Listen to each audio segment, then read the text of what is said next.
This message is based on 1 Kings 17, 8-16. Then the word of the Lord came to Elijah, saying, Go at once to Zarephath, in the region of Sidon, and stay there. I have directed a widow there to supply you with food. So he went to Zarephath. When he came to the town gate, a widow was there gathering sticks. He called to her and asked, Would you bring me a little water in a jar so I may have a drink? As she was going to get it, he called, And bring me, please, a piece of bread.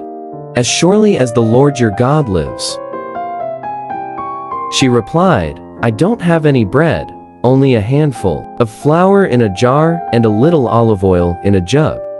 I'm gathering a few sticks to take home and make a meal for myself and my son, that we may eat it and die. Elijah said to her, Don't be afraid.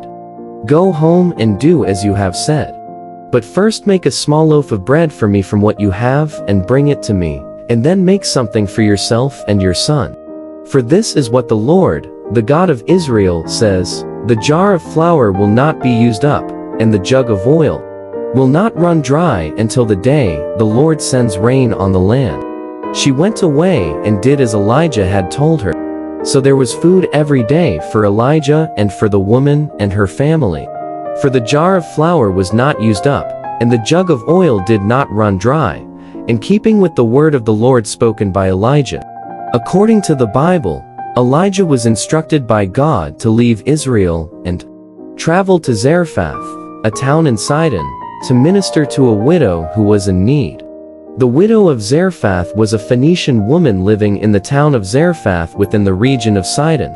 The providence of God shows that God loves the Gentiles as much as he loves the Jews. Sidon was a county approximately 100 miles north of Israel, and God sent Elijah to minister to a widow and her son who were in need. The spiritual significance of this event is that it demonstrates God's provision and care for those who trust in him.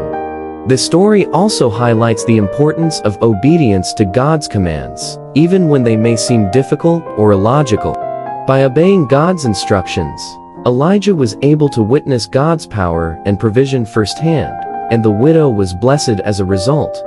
In Luke 4, Jesus commented on this event, saying, I tell you, there were many widows in Israel in the days of Elijah, when the heavens were shut up for 3 years and 6 months, and a great famine came over all the land.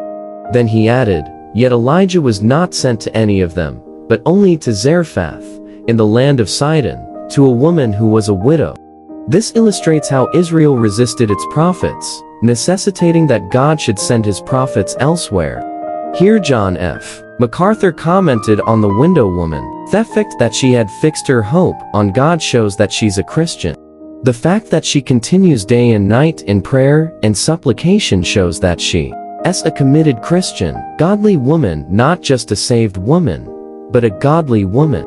Apparently, we could also conclude that this kind of woman is really not committed to remarriage, she's committed to God.